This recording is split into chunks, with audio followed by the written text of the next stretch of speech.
Joined today by the Lieutenant Governor, by Ursel McElroy of Aging, Maureen Corcoran of Medicaid, and by Dr. Andy Thomas. A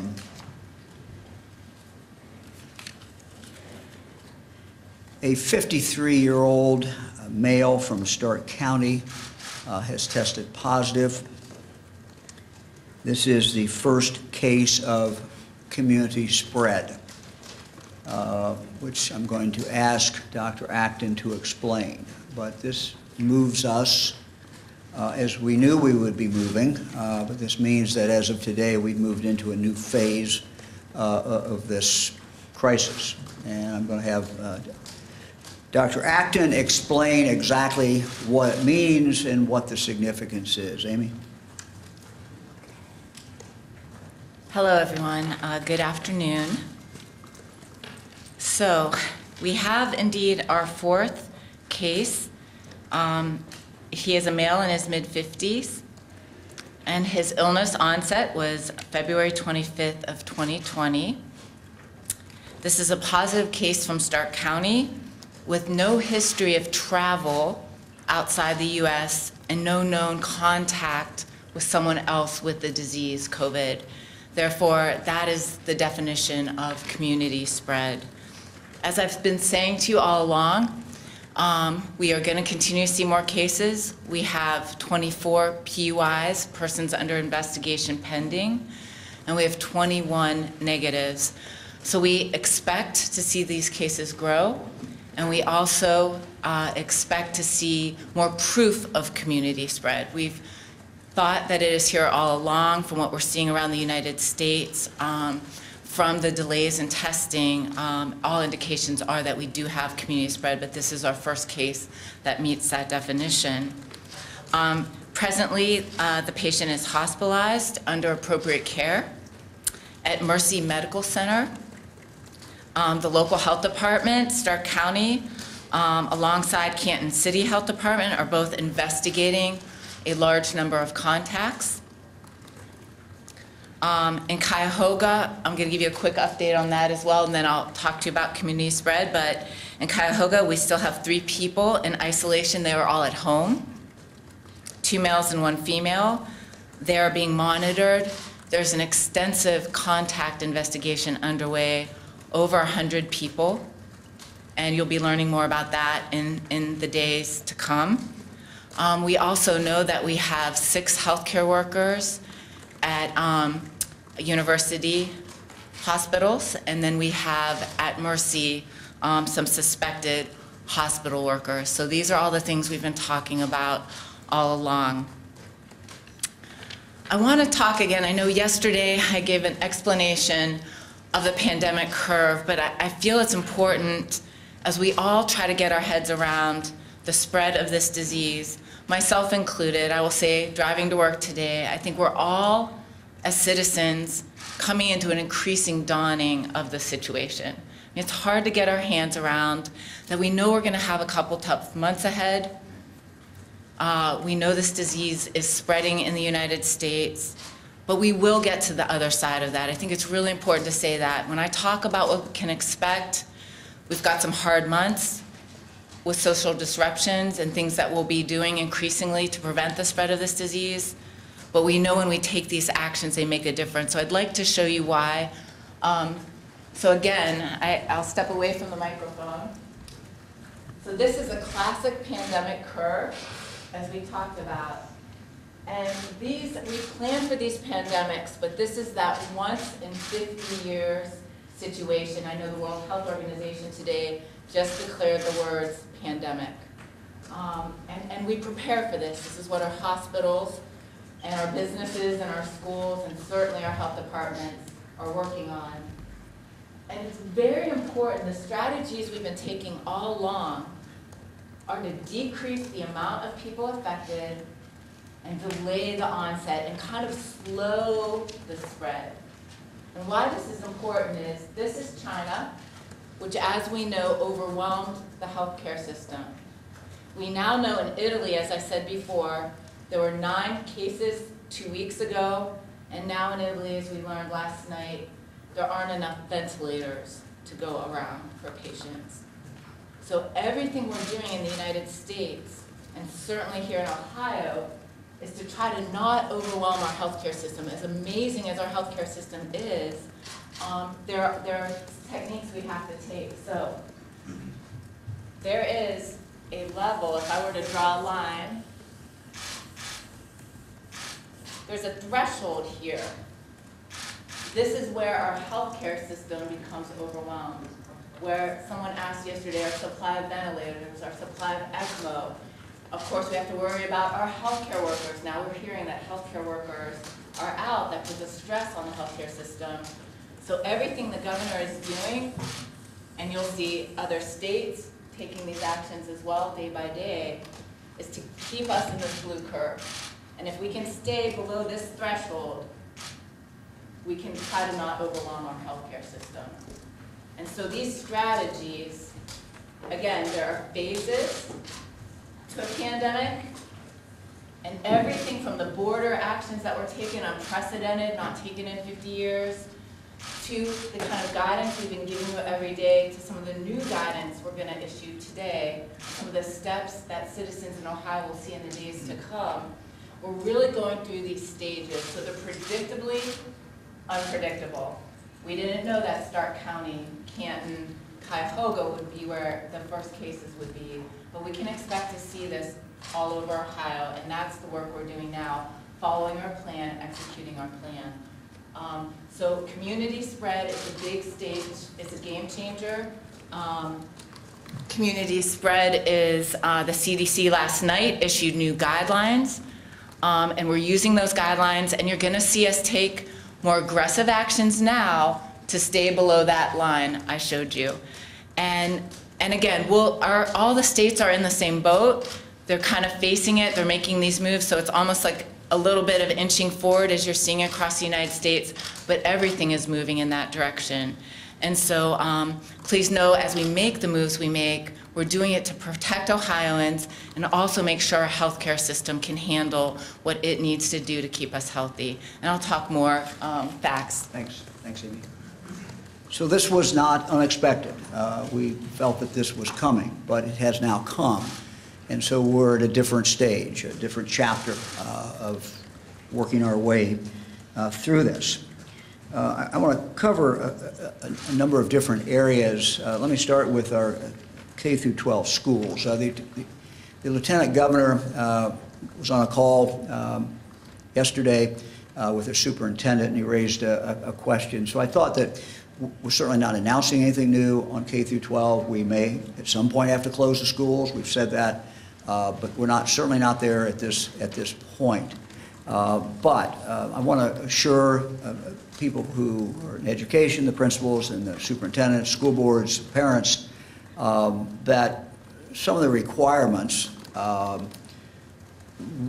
if we come to that and the schools have to be closed, we will certainly work with the schools to waive requirements. We will work with the state legislature to do that. For example, the testing requirement. This particular superintendent was concerned about how do we do the testing requirement? Look, the legislature and the governor will certainly be involved in waiving some of those requirements if we reach that point. So, not announcing anything today. We just want all our educators to know, look, we're going to work with you if we come to that point and have to do that. We're all in this together, and some of the requirements that are out there will simply have to be put aside, until the next year. So, I want to talk about that. As we have seen, our nursing homes and the people who reside in nursing homes are particularly vulnerable. We've seen this in Washington State, the tragedies that you're seeing occur in nursing homes there. These are individuals who, most of them are they're elderly, most of them, not all, but most of them are elderly. They also, many of them are certainly medically fragile. So the essential function of government is to do everything that we can to protect the people. we have an obligation to the people who are in these nursing homes. We have an obligation to their families. They are particularly vulnerable. And so we will be making I'll make an announcement in a moment, but I want to again ask Dr. Acton to just kind of address that nursing home population. Thank you, sir. Again, we now know some of the statistics, as I said yesterday, that the fatality rate with this disease increases with age. And we know our senior citizens are most at risk. I said a startling statistic, I think, to some of us in the room, that even of 40 to 50-year-olds, if you can track this disease, 1 out of 250 die from it. When it gets to seniors contracting this up in the 80s, that number can be 15% of that population. One of the tricky things about community spread, once we see, we suspect it's amongst us, but by definition, once we see 2 cases of community spread, you can assume that 1% of the population is infected. And that leads to a whole host of other measures. But it is the elderly we're most concerned about. Obviously you've watched what's happened in Washington. And so I know the governor there just has taken more steps, and that's the kind of thing we're looking to do, again, with love, and judgment for our most vulnerable. So Dr. Acton will be issuing later today an order in regard to the nursing homes in the state of Ohio, as well as assisted living facilities, to limit visitation to 1 person per day. 1 person per day. We are also ordering that the nursing homes set up a log, if they don't already have one, who's in, who's out, that everyone who enters sign the log. In addition to that, anyone who enters, this would include staff, this would include vendors, this would include the 1 visitor per day per individual who resides there. They would have to be their temperature taken and an assessment made of their health and the basic questions asked of that individual. So this is the next step that we felt we needed to take to protect this vulnerable population. The step after that would be to ban all visitors. We're not there yet. And this is always a balance, quite candidly. People who are in this situation enjoy visitors, a loved one, spouse, a child, and that socialization is important. So we're trying to balance this, but we also know this is a particularly vulnerable population, and we have to take rather dramatic steps to do all we can to protect them. Let me move on.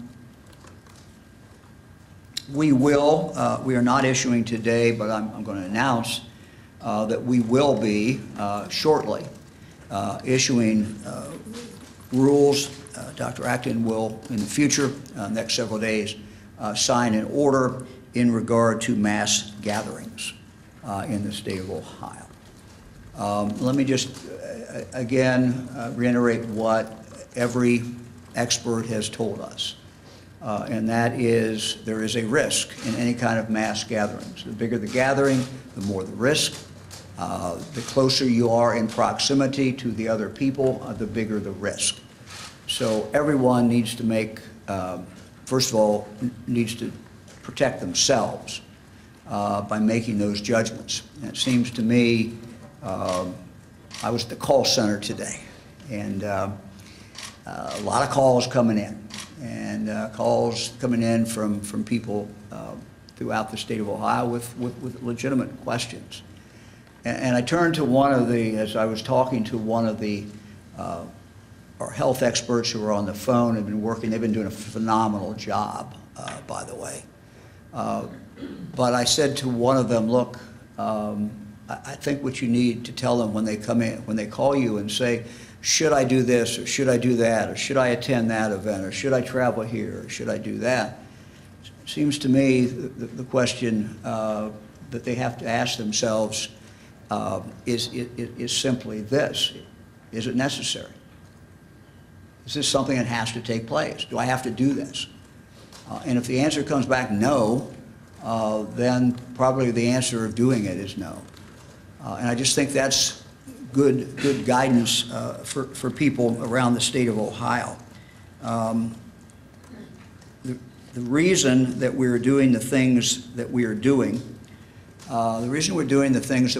is we have the potential of becoming Italy. We have the potential of what you're seeing in Italy. And you've seen how much things have changed dramatically in a two-week period.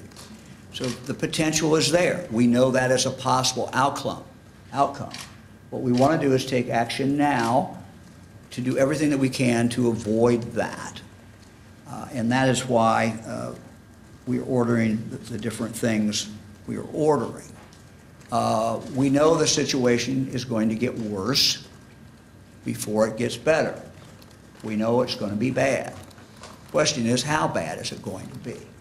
And we have within ourselves, each one of us, in the decisions we make every single day, we have the ability to determine that outcome. And that outcome has not been determined yet. It is within our hands to determine what that outcome is going to be. Returning to the order that is not drafted yet, but we will be issuing, and I just wanted to give everyone a heads up that we will be issuing an order on mass gatherings. One of the things that we have found in discussions, and this is very understandable, is that different organizations, quite candidly, need an order from the government. There are certain reasons that the lawyers could go into, and although I'm a lawyer, I'm not playing lawyer today. So, but it's been clear in talking to different groups, different organizations, that it's better for us to make their life easier in the sense of issuing an order. And we are done with that, and then they can take that order, and they've got an order from the government telling them that what they have to do, what they cannot do. So that order will be forthcoming.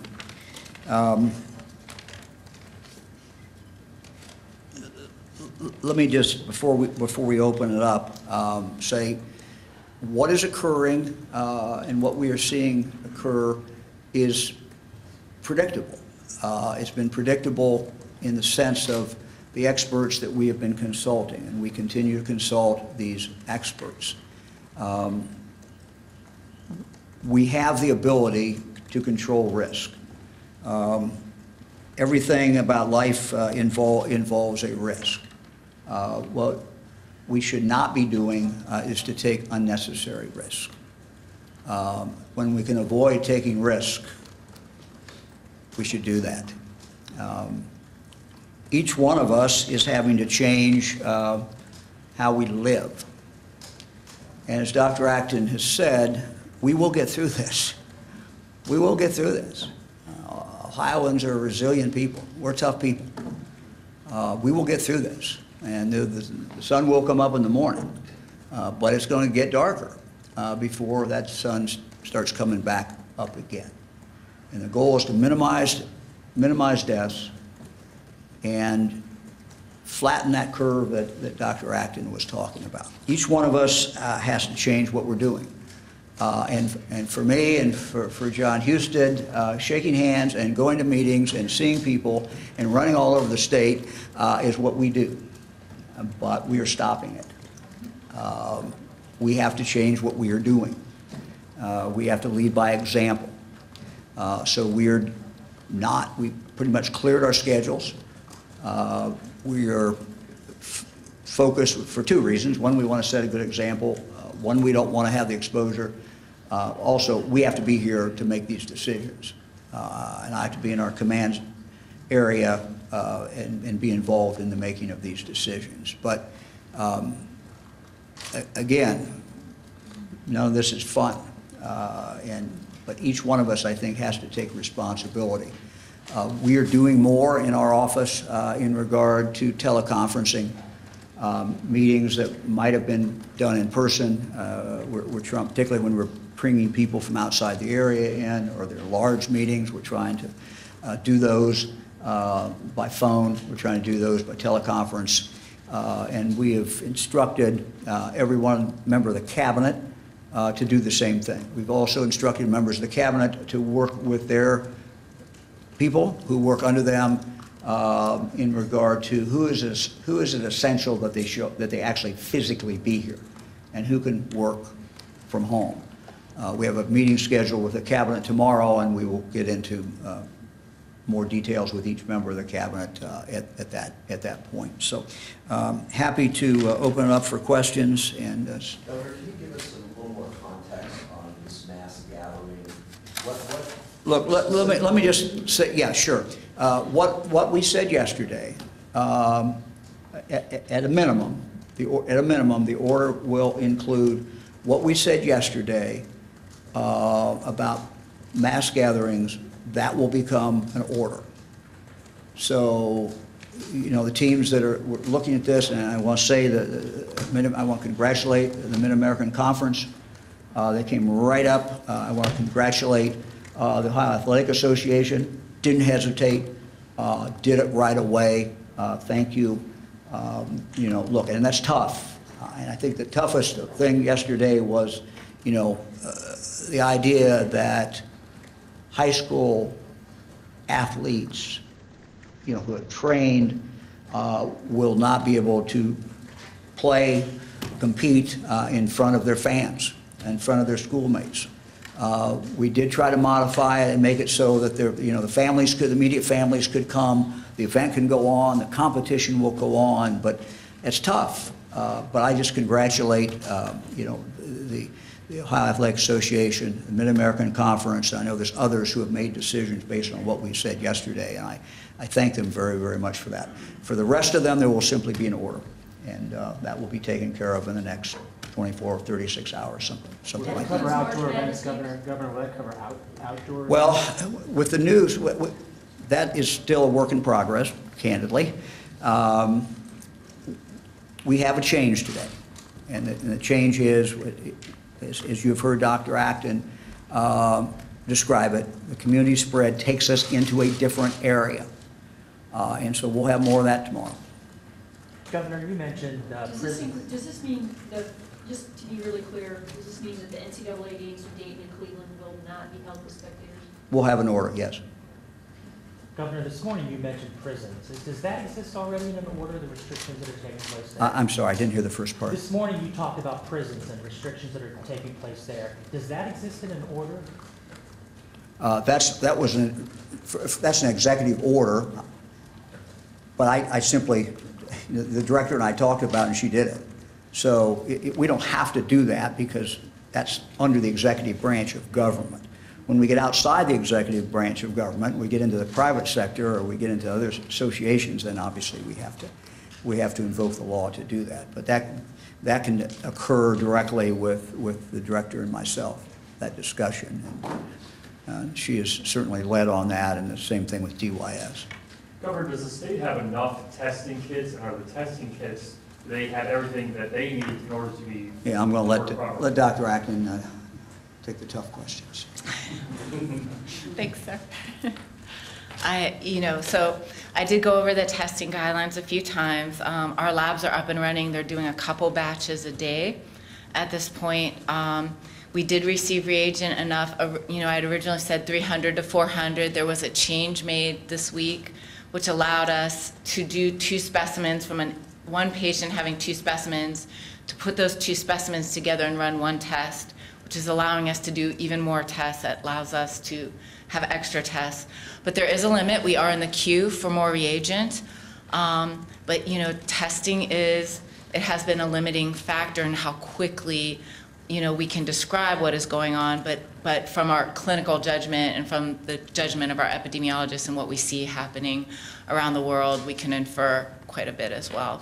And we are also doing some sentinel testing, as I mentioned yesterday, trying to look for clusters, places that might be, maybe I mentioned like a nursing home that had a rash of respiratory disease, but they tested negative for flu. We're going after some hot spots so that we can get a better handle on community spread. But I do want Ohioans to really come to terms with the fact that we we do have this virus amongst us here in Ohio.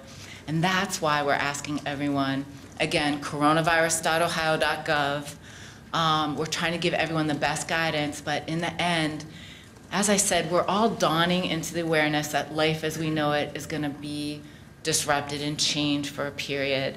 We're also going to all pull together and take actions. And again, the action I take by being careful myself keeps 2 to 3 other people, and those from it's logarithmic.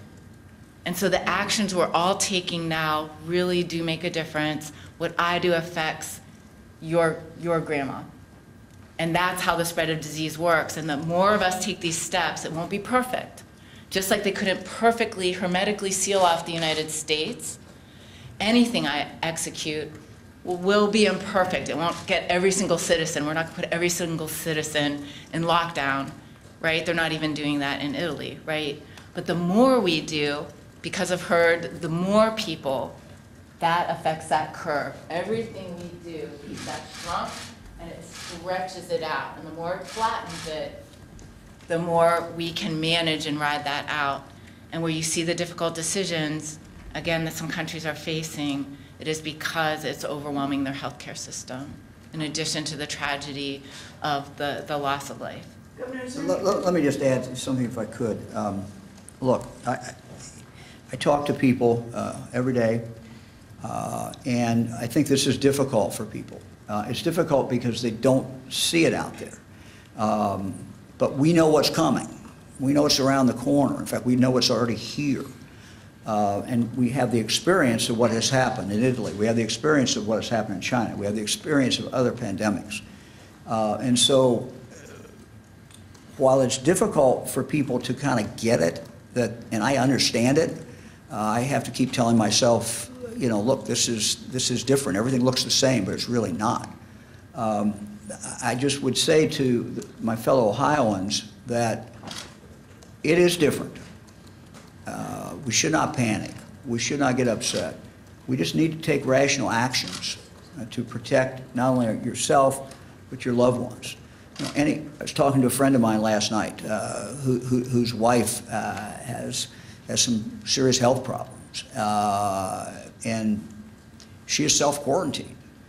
She's made the decision. Her doctor called her up. Didn't even wait for her to call. He called her up and says, "You need to self-quarantine." So this is where everyone needs to take 2 things. They need to take responsibility for yourself, because a lot of people are depending on you, and a lot of people love you. But at the same time, what you do, not only it impacts you, but it may be a total stranger. And so you getting sick, you getting exposed, could have an impact on people you don't even know. So this is an opportunity for us to come together as Ohioans. It's an opportunity for us to do what I have seen Ohioans do in floods and tornadoes and other calamities and mass shootings and other horrible things. And every time I see that happen in Ohio and I'm there, I see Ohioans who are coming together. And so this is the time to come together. Maybe not physically come together, but come together emotionally. And do what you need to do to protect your neighbor and to protect yourself and to protect your family. It is a time for us to look forward and accept what the reality is and accept what the experts are telling us, even though we're not seeing it. And Dr. Acton's example is Italy. 2-week period of time, fundamental, dramatic difference from something that most people couldn't see at all until basic lockdown of the country. So it comes fast. We got to level it out as much as we can. Governor, what should Ohioans know today about outdoor events? You know, baseball season is upon us. Reds opening day. Your favorite day? I touched upon that a moment ago, and I said the order that we will issue certainly will include the sports that we talked about yesterday, but we have to look at everything now in regard to the fact that we have the community spread. We have confirmed it is here. We turned a new chapter. We have to look at things differently. our panel of experts. I want to, again, we put out the names of those experts. We are consulting them. We're consulting other people to make decisions every single day. We got, you have to bear with me, one day at a time. These are the decisions that we can make today. We want the decisions to be logical. We want them to be well thought out, but we want them to be timely. So we've made these decisions we've announced today, and we'll be back tomorrow at 2 o'clock. So who else? How about travel bans in the state? Is there any? I'm sorry? What about travel bans in the state? Is there any talk about any kind of travel bans right now? Look, I would say, at least for this point, that people, again, need to think about this. And I'm not the doctor. People should consult their own doctor. But if you're 80 years old and you have a trip planned to L.A., I'm not sure it's an air flight. I'm not sure I would be getting on that plane.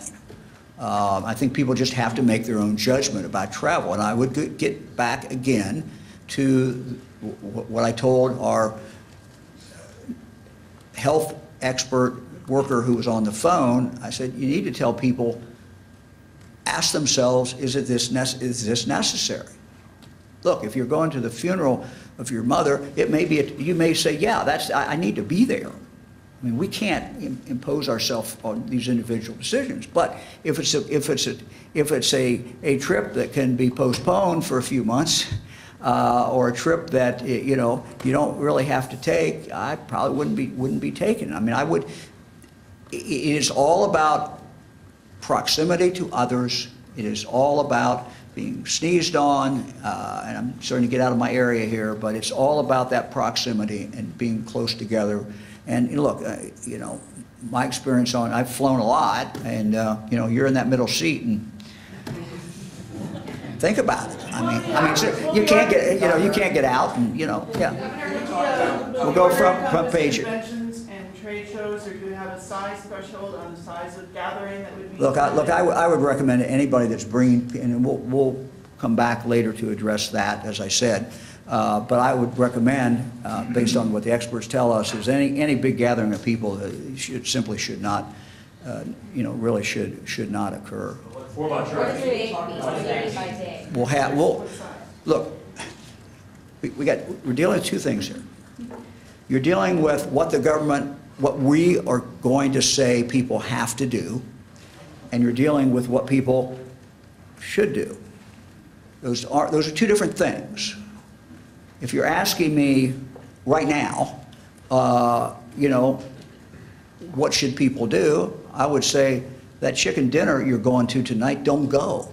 I mean, a big gathering of people, I don't know why you would do it, and particularly if you're elderly, and particularly if you have, an individual health problem. I mean, these are individual decisions, so we should not look at this that the state's going to make every decision for people. Most decisions that's going to impact their safety is going to be made by the individuals. What we have the obligation to do is to bring the best professionals we can, get that information out every single day, and sometimes more than once a day, to the people of Ohio, and the people of Ohio to make those individual decisions. Now, in some cases, we're issuing orders, and we're issuing things because it affects a lot of different people, and we feel that this is in part of the essential function in an emergency of government is to issue the orders. So we're going to take them one at a time. I'm not going to speculate on what we're going to do next, but I would just say that people need to make their own decisions and ask the question, is this trip necessary? Is this gathering necessary? And people, make their own decision. It just needs to be calculated. The only thing I can request is it be an informed decision. Governor, how are we doing on funding, and how are these tests being funded? Amy? So some of the tests are paid for by insurance, and I know Medicaid is also doing that. Director Corcoran could speak to that. The tests are coming to our lab, and we do not charge. We're just going to run the tests. So, I defer to that. And I think what the governor is saying is, as we look at the types of mitigation strategies, that was the second chart there, the types of things you take when there's community spread, you have to give us a little bit of time because we're weighing these policy decisions. We want to make the right policies for Ohio. So, we're working on those in detail, learning from what others have done as well. And as we have those available, we will roll those out. How close are we in terms of what you're hearing from the WHO about a vaccine. How far away are we from the vaccine for this? Are we years away? Are we months away? How long do we have to wait for this? So, you know, we will need to get a vaccine. Obviously, this is a virus of which we don't have immunity. And they got to trials, they're saying they're getting to trials in 3 months from the start. That's what Dr. Fauci said at NIH. But it might take up to a year and a half till that's in full production. And so another promising hope, again, I'm waiting as all my colleagues to see if any of our existing antivirals that are on the market.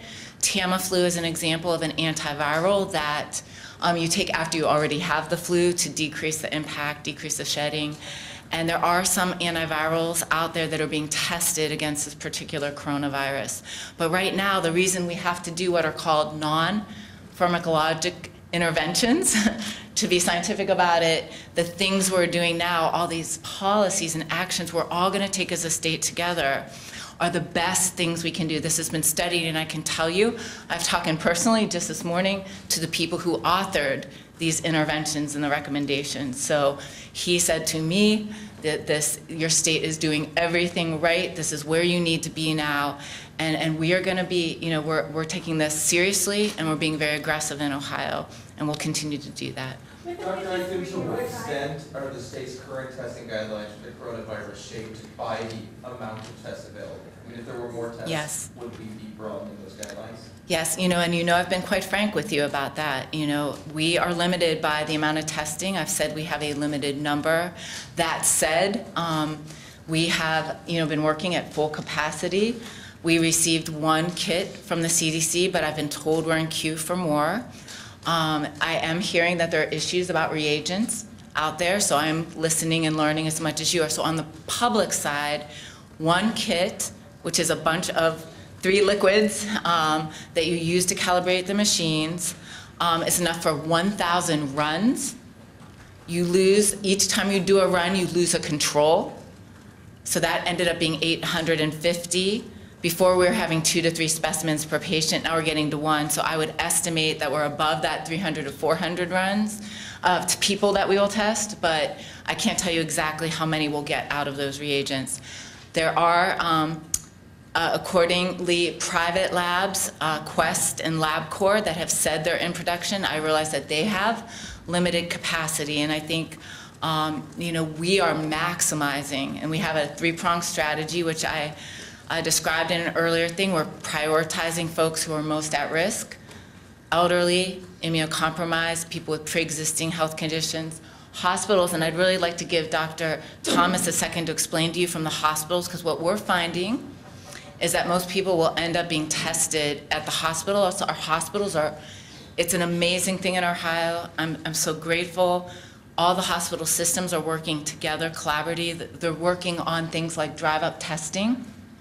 They're going to be working on a lot of innovative ways to have parts of their hospitals just for patients separated. You're going to hear a lot of things, and I think maybe I could ask Dr. Thomas to share a little bit about what Ohio State is doing in other hospitals.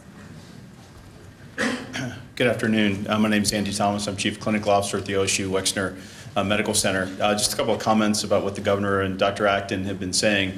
The medical advisory group that the governor's office pulled together represents the physicians and hospitals from across the state, have been discussing a lot of these issues routinely, providing feedback to the governor multiple times over the past week and a half. And one of the reasons why we are so interested in and actually supportive of a lot of the things the state of Ohio is doing is exactly what Dr. Acton described on the chart. If we don't do things in Ohio to both decrease the pace of this infection as well as the intensity of the infection in the community, some of our communities will end up being overwhelmed by this. Not every hospital in Ohio has the capacity with the types of rooms that you need, the equipment that you need to manage these patients. So many of our larger hospitals will be relied upon regionally to take these patients. And the capacity to take those, most of our hospitals, though, especially our larger hospitals, run at high capacity to begin with. So if this becomes a rapid escalation, as you see in the yellow curve, this is something that could overwhelm our hospitals, will lead to things like cancellation of elective surgeries, cancellations of other treatments in order to make room for these patients. And at some point, the system just can't absorb that many critically ill patients anymore. So even though it's good news that only 5% of patients that get this infection end up in the intensive care unit based on the evidence that we've seen from around the world, there is still a maximum limitation of what the system can take at any one time. But if we can slow the slope of that infection and have it look more like the blue curve, that's a type of insult to the system, essentially, that we are able to absorb, that providers, the equipment, the space in our facilities will be able to take care of. So we're very, very excited that the state of Ohio is getting out ahead of this and not being responsive, but being proactive. Governor, when it comes to the mass gatherings, can you clarify the threshold? No. 1,000 people, 100 people, so people No. out there understand that they can cancel events? Look,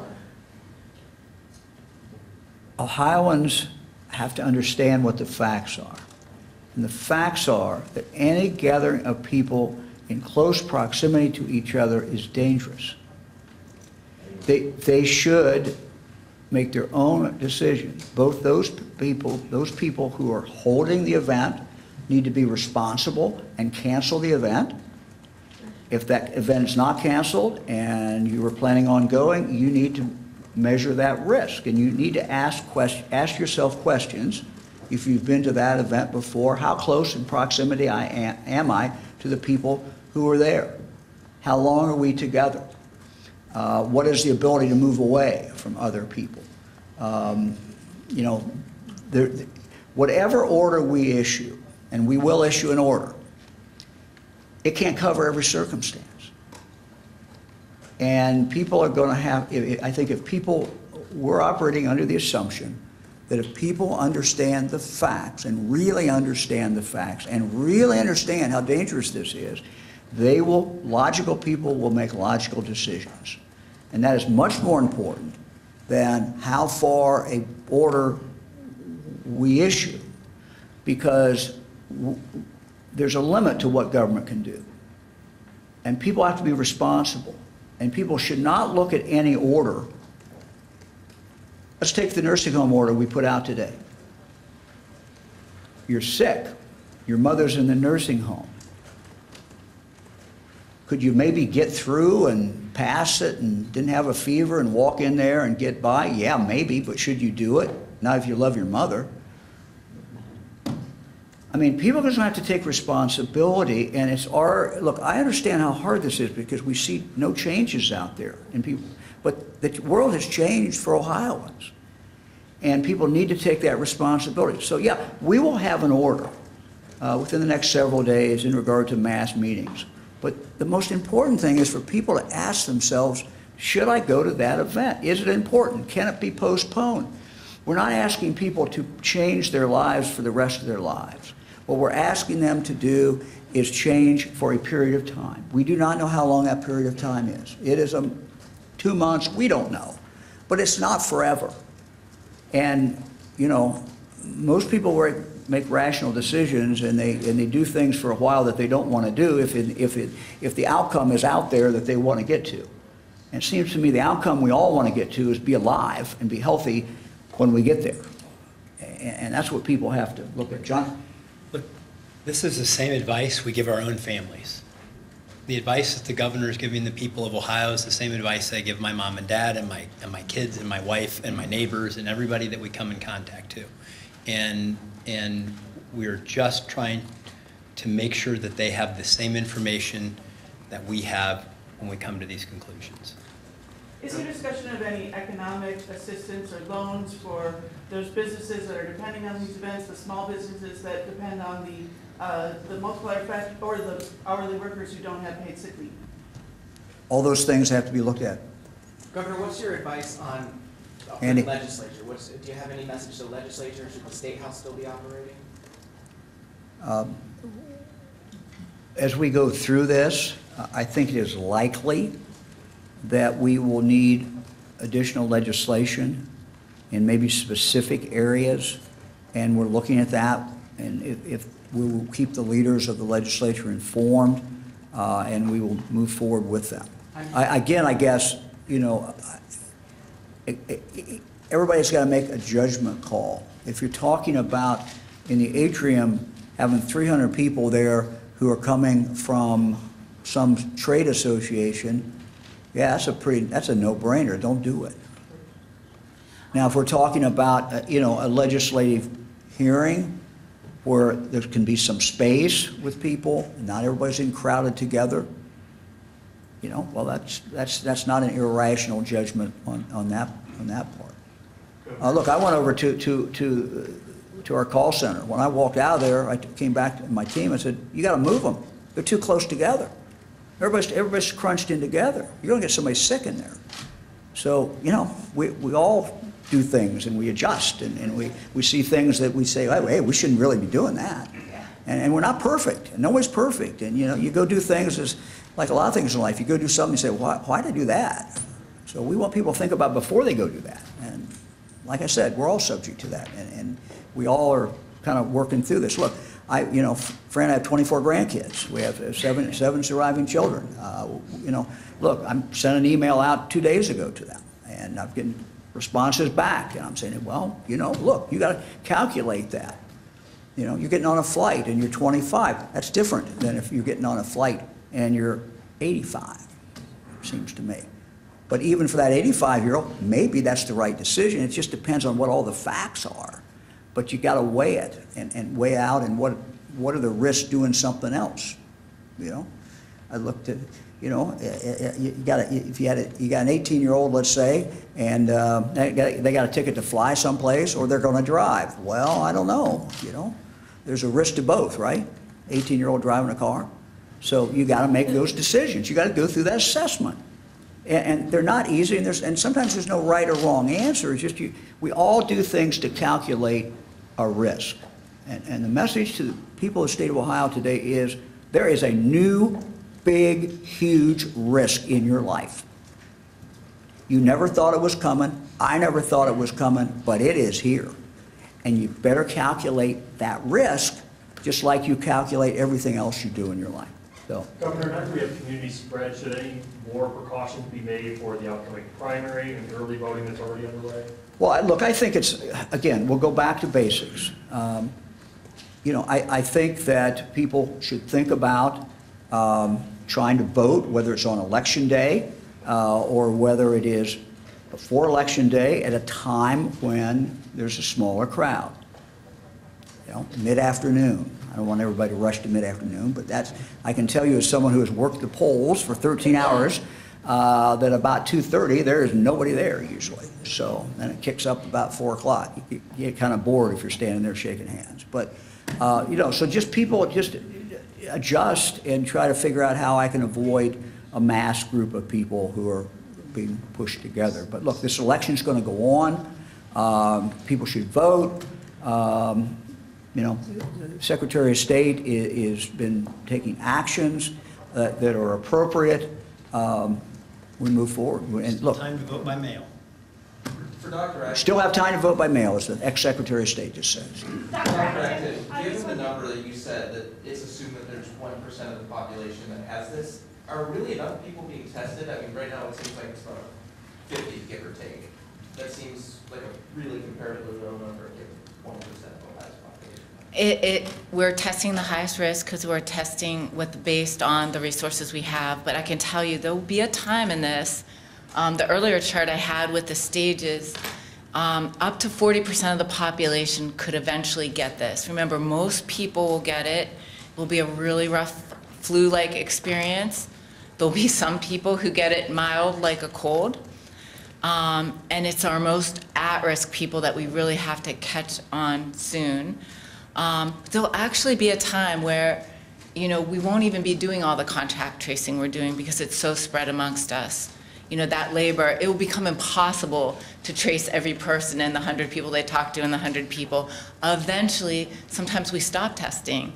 And eventually, on the other side of all this, it might be part of a routine respiratory panel. So there is a progression of testing. We're using testing now to detect community spread. We can pretty much assume community spread at this point. We're still trying to detect our most at-risk places because in some communities, they might take actions more specific to that situation in that community, then Cleveland might do something a little different than Cincy, and those local health departments are on the front lines, and they'll be leading that with their mayors and public officials and their hospitals. But there's certain things that we can do as a state that help those folks at the local level, and those are the actions that we're taking. When do you expect hospitals to roll out these drive-through testing centers? I believe. What was the question? When do you expect hospitals to roll out like drive-through testing centers? How far away are we from that? I think you do. I can comment on that. In discussing with leaders of other hospitals across the state, multiple hospitals are actually doing testing. Certainly for patients that are inpatients in the ICU or in the regular hospital, routine hospital, we are testing those patients and sending those to Dr. Acton's lab, the Ohio Department of Health. We get the quicker turnaround time, and those are very clear-cut cases that need hospitalization. For patients that are at home, as you've heard, 80% of patients with this do not need to be in the hospital. So many hospitals across the state are setting up screening tools, typically either by phone or virtual health. We're trying to keep these patients out of our buildings so that they aren't infecting our staff, aren't infecting other patients that are there. We don't want each one of these patients when they're ill to go to the emergency department. That's not the right answer. So call your provider, whether it's a doctor, a nurse practitioner, or physician assistant. Call them and talk to them about what to do. Many hospitals have set up call centers that are actually supporting those providers, because obviously getting tens of thousands of healthcare providers to understand this at the level of detail that you need to is very difficult, especially when you're calling people in certain specialties that this is a little bit outside of what they normally do. So many hospitals are setting up call centers to support the providers that work at that hospital or in that community so that we can assess patients by phone and determine the best next step. That next step might be go to the emergency room. That next step might be, I think this might be a cold. You probably don't even need tested. And then there's a group in the middle that are either high risk, that if say the elderly, as you heard, immune compromised, people with lung disease, if they were to have it, it's important for them to know. So high risk patients would be a criteria for testing. And then those with kind of moderate illness, cough, shortness of breath, things that are beyond what you would call a cold type symptom. And many hospitals are working out ways to test those people. But it requires a physician order. So that the term drive-through testing, I think we need to get away from using. It's not like driving through a drive-through at a fast food restaurant, ordering what you want and driving away. It's a provider-driven thing. You need an order for it. And then what we're doing is doing them in sites and locations to reduce risk to other people, including our providers. So it might be out at the curb that you're doing that. It might be in a parking lot in Seattle. They're doing these in a parking garage where they actually have people pulling through and they're swabbing them in their cars. Do you think that's going to happen in Ohio? The parking garage? The parking garage, the curb. It's happening now. It's happening now. Where is it happening? The variety of hospitals across the state are doing those. In Northeast Ohio, when we have all of our cases out of there, are they more at risk, Dr. Upton? Laura, in what way would they be more at risk? Because there's community spread in Northeast Ohio, there Yeah. hasn't been documented community spread in the other parts of the state. Yeah, I would assume that all parts of the state, there's potential community spread going on now, just from what we're seeing and the amount of travel we've seen. And yeah, I do apologize if I gave the sense, it's really important that not everyone needs tested, and doctors and nurses and nurse practitioners are going to be ruling out other common causes of these symptoms of diseases. We have a heavy flu season going on, remember that. And we have, all the ordinary colds and things that we catch. So they'll rule that out. They'll take a history. Have you traveled? I mean, we have people who are traveled returning. And so those folks with a risk factor or being exposed to someone who has COVID, and our contacts are the people who will rise up for priority testing. So you must have an order to be tested. And then these more convenient ways, what they're doing is they're trying to spare healthcare workers from the accidental exposure. And I do think that's more at risk in smaller hospitals. So there's a lot going on with hospitals to train them up on how to handle this. It's been going on all along. But as we all know, when it's happening is when you really need reminded. And that's what Dr. Thomas was referring to. Thanks, everyone. Can you answer the question of whether or not there's any concern about a lack of protective gear for nurses and doctors in hospitals? Do you have it now? I'd be happy to take that question. The Every hospital, I would say, in the state of Ohio, if not in the United States, is taking the appropriate steps, I would hope, to manage their inventory of what's called personal protective equipment, or PPE. So we get a daily report of our number of both routine surgical masks that we have in stock, the N95 respirator masks, as well as gowns, gloves, and other personal protective equipment. It's one of the key parts of all of this work. So we've taken steps both to limit the, what I wouldn't call inappropriate use, but excessive use of that by staff. So if you can do 3 things in the room at one time with a patient, do all 3 together instead of making 3 trips into the room where you need to put on and take off protective equipment. Thank you very much. Let me add one thing, 'cause I may have misled someone. I'm playing back 45 minutes ago. I was asked the specific question about the NCAA and the play-in. What I meant to say, if I didn't, is that we do not, the order will be that there cannot be spectators there. There certainly will be people, there will be TV people, there can be radio people there, there can be sports writers, there certainly can be the media there, but we're not going to have the large crowd. So I don't know if I specified that or not. Thank you. Thank you, sir.